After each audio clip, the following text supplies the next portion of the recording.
What do the Sharks do if there's no defense left at number 9? We dig into some scenarios for San Jose.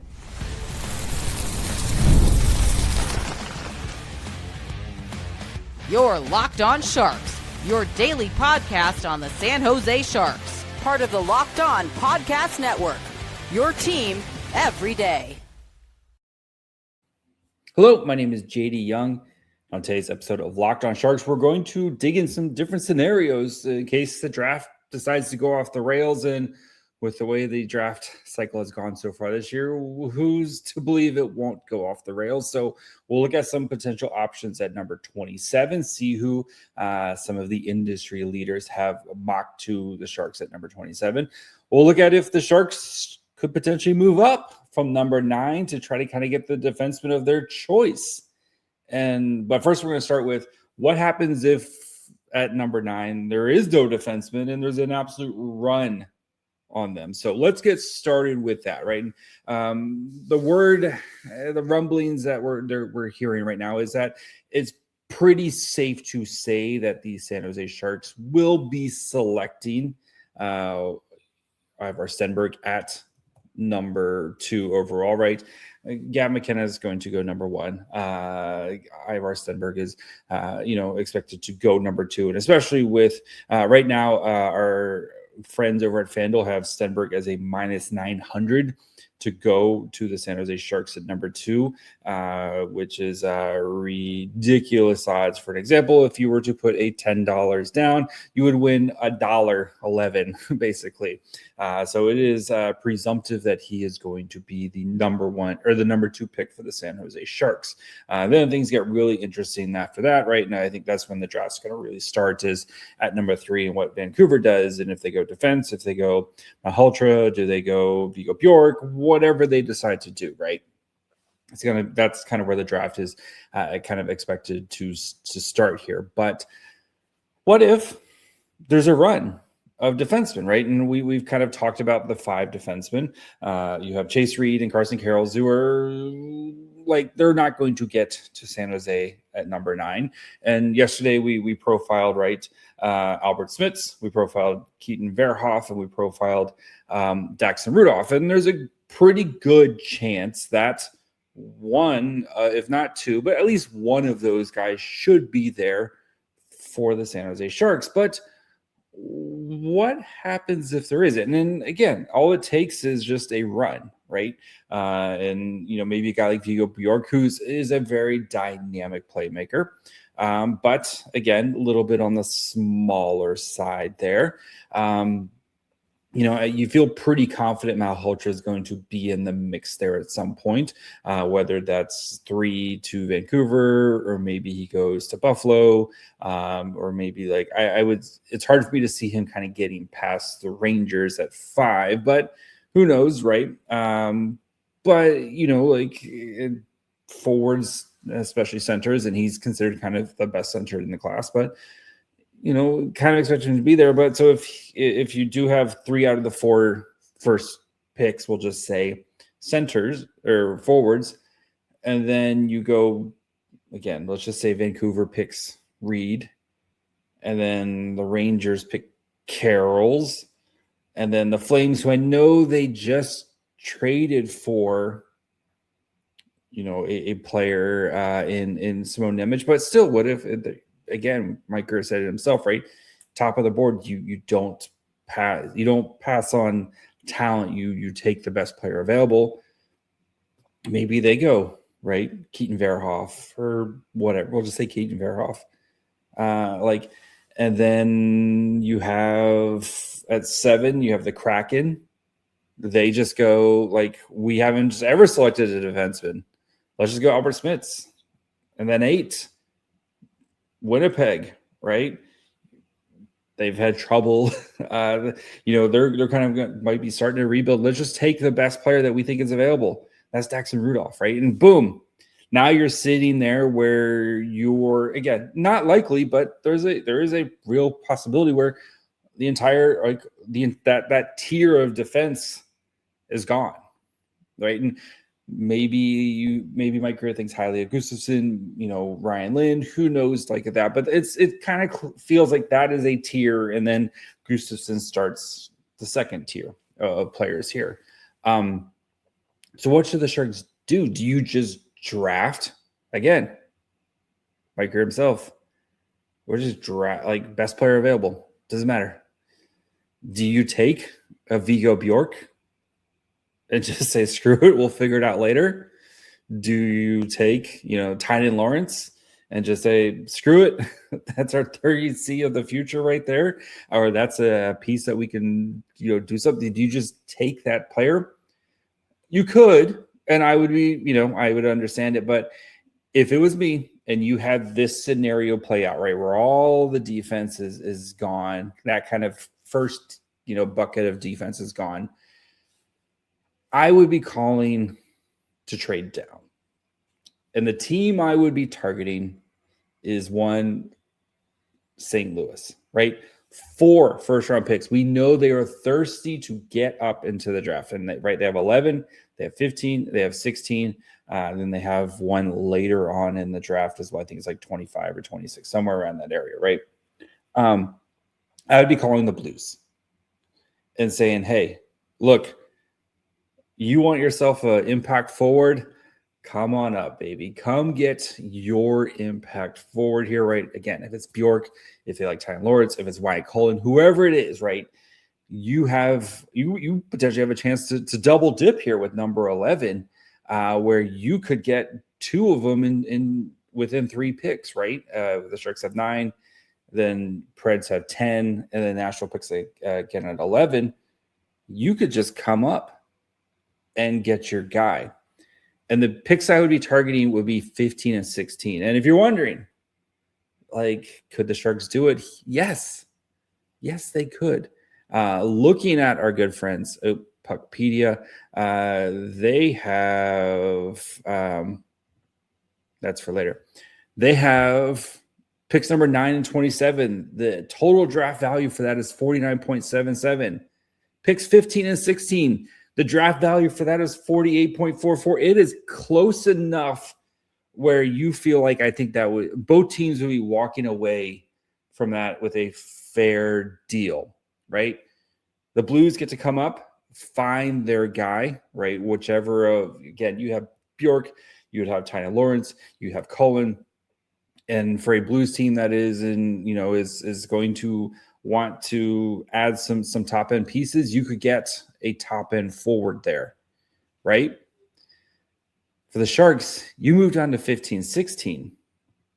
I think you're in a really good position to double dip at defense, right? And again, you're going to have a bunch of forwards that are probably going to be available there where you feel like teams would potentially take them. And if you're San Jose, you could be in a really nice position where you could just double dip and take maybe Malti Gustafsson is there at 15. Ryan Lind, maybe they're both available at 15, 16. And you just take both those guys and say, one of these guys we feel like is going to work out for us. And I know completely different style defenseman, right? Gustafsson's much more of a defensive defenseman. Ryan Lind, smaller player, but can definitely put up the points.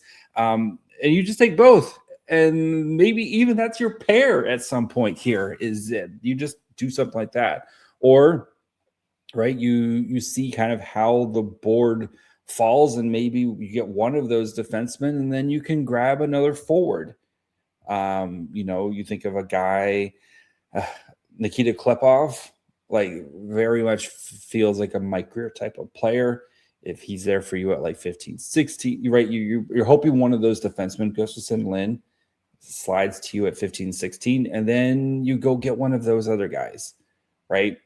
And for the feels like that's the first thing I would do is I would try to trade back. If not, just pick, like Mike Grier said, just pick who you think is the best player. And that person is most likely not going to wear a Sharks jersey at some point because you're probably going to flip that player for a pick or for a defensive player at some point. But that's what I would do. If it was me, I would try to slide back with the Blues. If you get the run of defensemen there, I would try to slide back with the Blues, see if there's a run of forwards, and then you can potentially grab one, if not two, at 15, 16. So we are going to look at what the Sharks could do potentially to move up and try to maybe grab their player du jour, whichever defenseman that if you don't want to have to worry about waiting for someone there, how far up can the Sharks potentially get? We'll get to that here in just 1 second. If you got sweet tooth like I do, you know how tough it is to find that perfect treat without all the sugar. So the Fruity Rainbow 5-Hour Energy Shot brings that nostalgic flavor back a whole new way. Fruity Rainbow 5-Hour Energy Shots treat your taste buds to an explosion of fruity flavor with a tasty caffeine kick. It's a quick, easy way to satisfy that sweet craving while keeping things simple and on the go. A zero sugar treat that's sweet tooth approved. Also, I just like how convenient it is too, right? A small portable shot. You can throw it in your bag, keep it in your drawer at your desk drawer at work. And whenever you need that nice little pick-me-up, right, that 2 o'clock feeling, we all know exactly what I'm talking about. It's just right there for you. It's become my go-to when I want something sweet without going overboard. Get candy-flavored chaos with Fruity Rainbow 5-Hour Energy Shots, available online at 5hourenergy.com or on Amazon. And if you want to grab tickets to go see sporting events, there's plenty of soccer going on, plenty of concert shows, comedies, festivals, whatever it is. Sometimes the hard part is usually just trying to get the actual tickets, right? Not deciding what you want to go do between long wait times, confusing checkout processes, and surprise fees. Buying tickets can sometimes feel harder than it should. That's why so many fans are turning to Game Time. The app is built to make buying tickets simple with upfront pricing, seat views before you buy, and exclusive saving opportunities that help you get to the events you want without the usual hassle. I like using Game Time because, of course, one, they have great deals, but two, you know exactly what the prices are going to be when you go to checkout. There's nothing worse to me than going to checkout and you get slammed with a bunch of fees. Game Time takes the guesswork out. So take the guesswork out of buying tickets to every type of event with Game Time. Download the Game Time app, create an account, and use code LOCKEDON for $20 off your first purchase. Terms apply. Again, create an account and redeem code LOCKEDON. That's LOCKEDON for $20 off. Download the Game Time app today. Last minute tickets, lowest price guaranteed.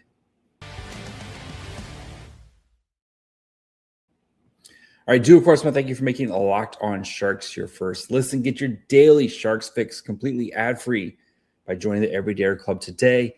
Start your 7-day free trial right now and get closer to your team without the interruptions. Click the link in the show notes or head over to lockedonsharks.supercast to claim your free trial. So the other question, right, is if you don't want to have to deal with that and just are like, screw it.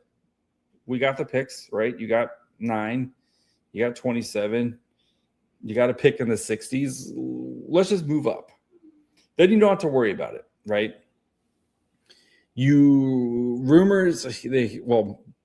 What we're hearing right now, at least, is because the Sharks are picking Stenberg at number 2, and Vancouver and New York kind of annoyed about it, right? Especially Vancouver, who is hoping that he might be there.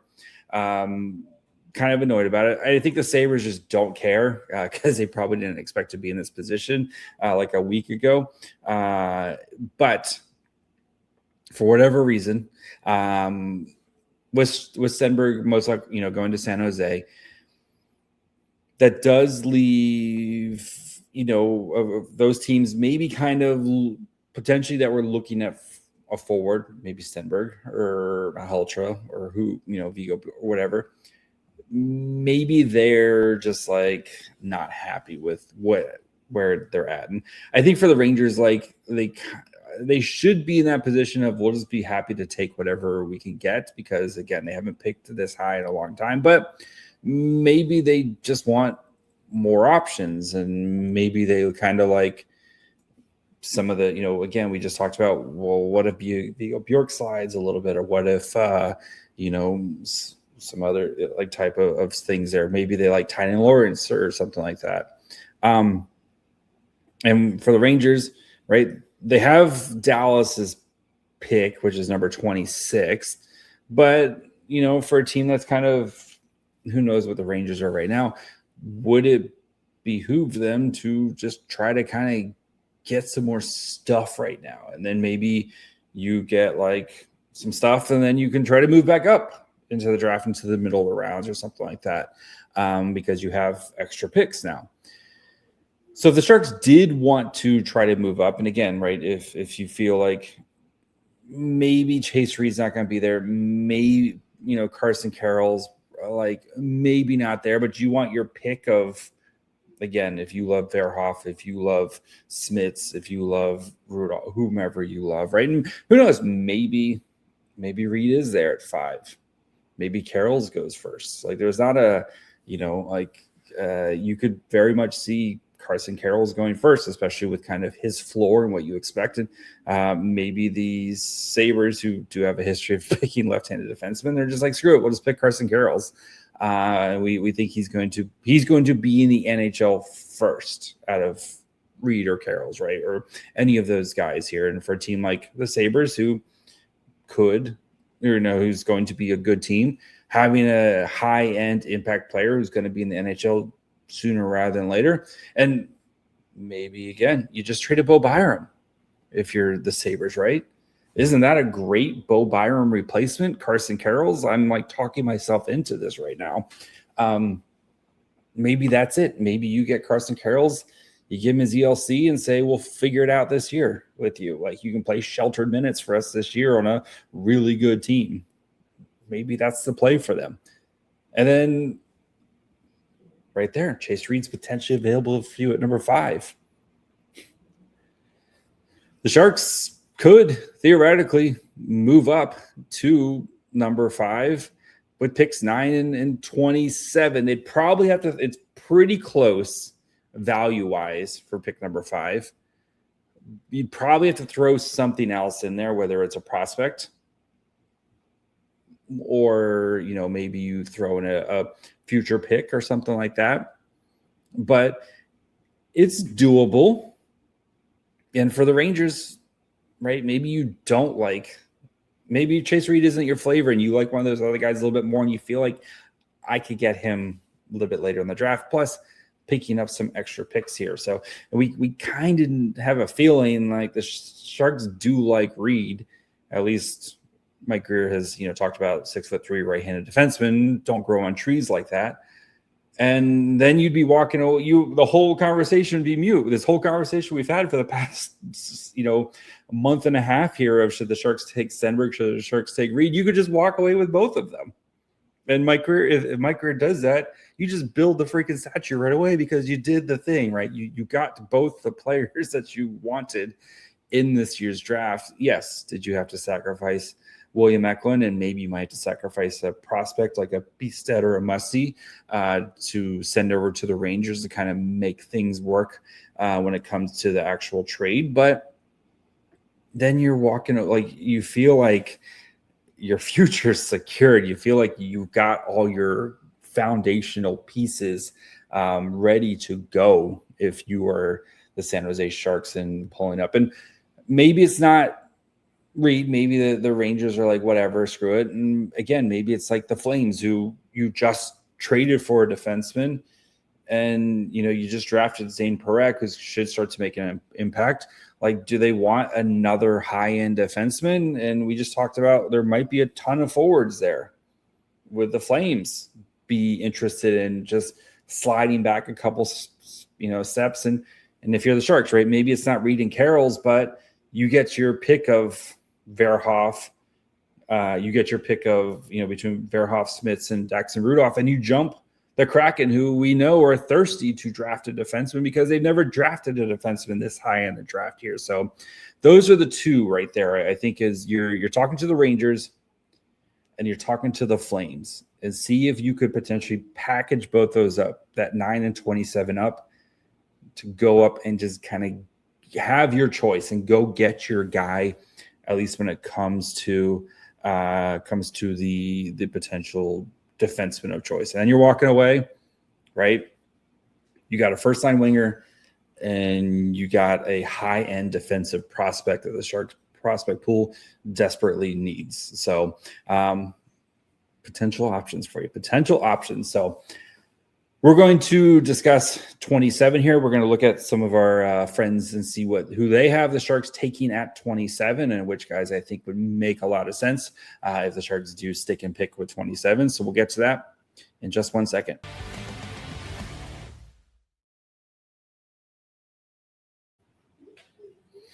ED is way more common than most guys think, and millions of men deal with it at some point. HIMS offers a simple, convenient way to take care of your health by connecting with licensed healthcare providers online and giving you access to personalized treatment options from the comfort of home. No awkward appointments, no pharmacy lines, just a straightforward process designed to make getting care easier. Taking care of yourself shouldn't feel complicated, and HIMS makes that process private and easy to navigate. It's healthcare built around your schedule and your comfort. Stuff like this can be really uncomfortable to talk about. The last thing you want is a complicated process. Having the ability to start online from home makes taking that first step feel much more manageable. So to get simple online access to personalized, affordable care for ED, hair loss, weight loss, and more, visit hims.com/LockedOnNHL. That's hims.com/LockedOnNHL for your free online visit. hims.com/LockedOnNHL. Prescription required. See website for details on important safety information. Slide follows the generic version of Viagra. Viagra is a registered trademark of Viatris Specialty LLC. HIMS is not affiliated with or endorsed by Viatris. All right, I do, of course, want to thank you for making Locked on Sharks your first listen.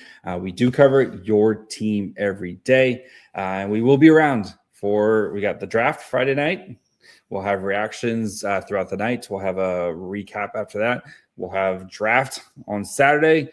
We'll have a recap from that. We'll kind of go through all that. And then, of course, free agency. So plenty of good stuff happening here at Locked on Sharks. Make sure you follow along wherever you get podcasts. And, of course, you can watch on YouTube as well.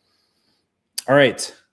Pick number 27, which felt like, we got pick 27. It kind of feels like forever ago moving down from 20 to 27, getting Michael Kesselring, which looks like an absolute just genius move now compared to some of the other costs of doing business. Some of the other players, I still cannot get over the Bowen Byram deal, and plus the rumors of how much he is asking for in his contract. Whew, my goodness. So we're going to look at some of the other mock drafts here and kind of see who they have the Sharks taking.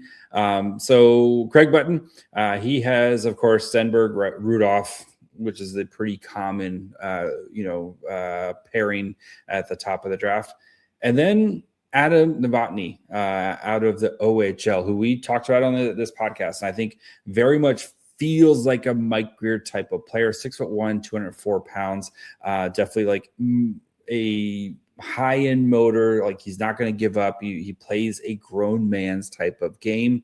Like if I've seen him much higher in a lot of other mocks and stuff like that. And, even looking at elite prospects, again, I know elite prospects, it's not the be all end all, but it's a very good, I think, comprehensive, he's more around kind of the 14 range when you look at the consolidated rankings there. They're kind of consolidated top 100, which takes kind of everybody's rankings and smushes them all together. And like even on like Cam's rankings, he's at like number 19 there. So maybe not available there for you for San Jose, and especially a guy who had 34 goals last year.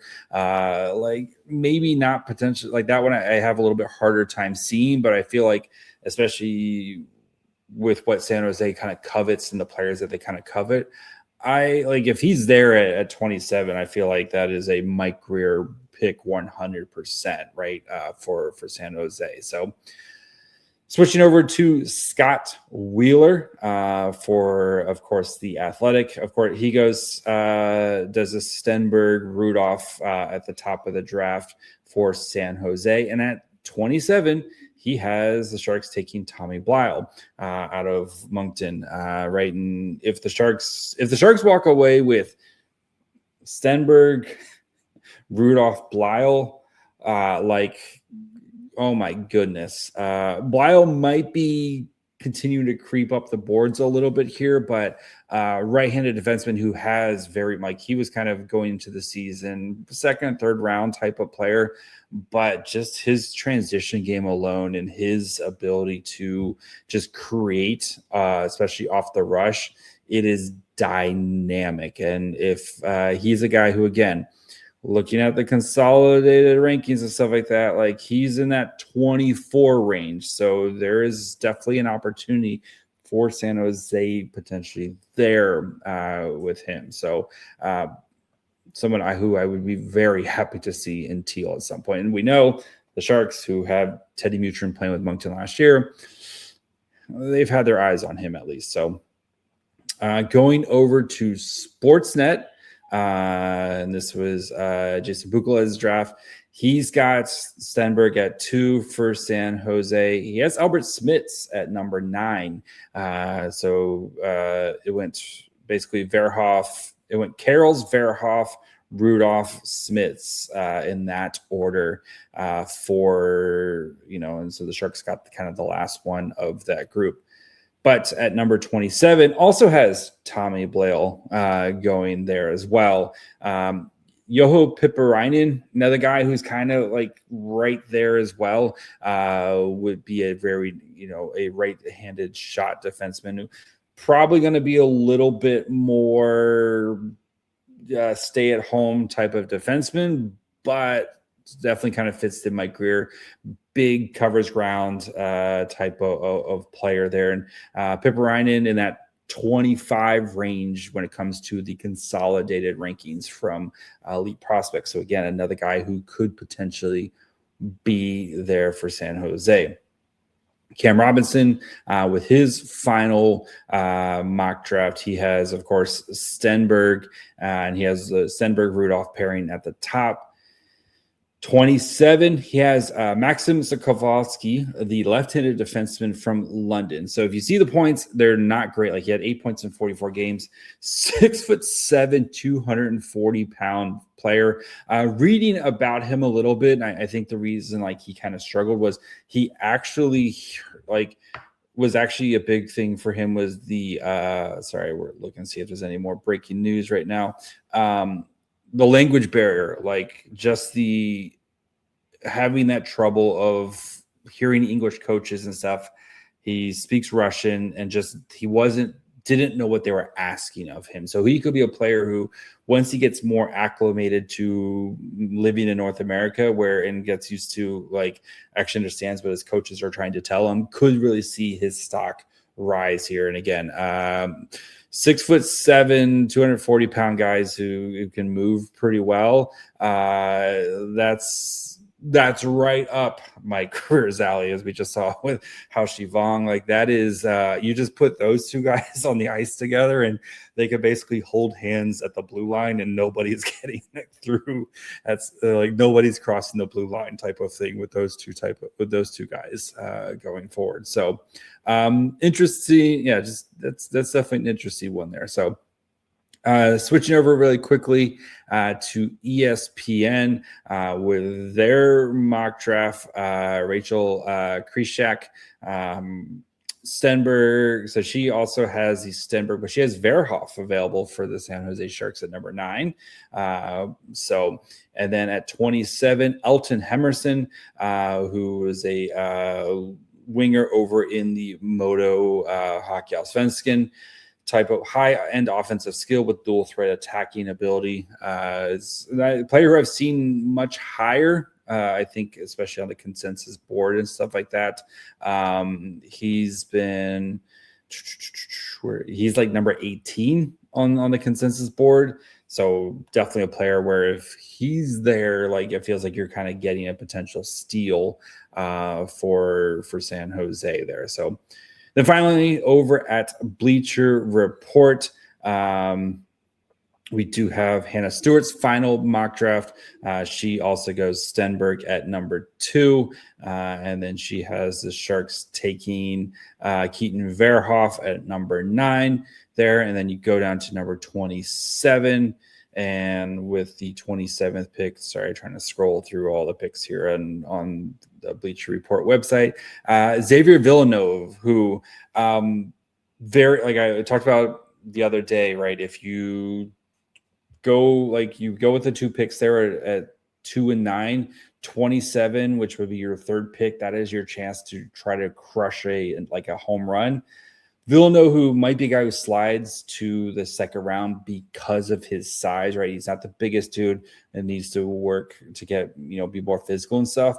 But again, he's one of those guys, if he hits, you're talking about like Lane Hudson 2.0 type of player. And if that's your 3rd pick in the draft, I'd be all for it right there. So, like guy who could potentially slide because of his size. But again, if he hits, man, it feels like you're crushing one. So that's going to be it for me today. We'll be back. We'll see what Mike Grier continues to do if we have some more moves and stuff like that. So make sure you're following along wherever you get podcasts. And, of course, you can watch on YouTube as well. Follow the show on Twitter, Facebook, Instagram, and on TikTok at Locked On Sharks. Follow me on Twitter and Blue Sky at My Fry Hole. Until the draft, guys. Hopefully, maybe there's something newer, but whatever. Till then, bye, friends.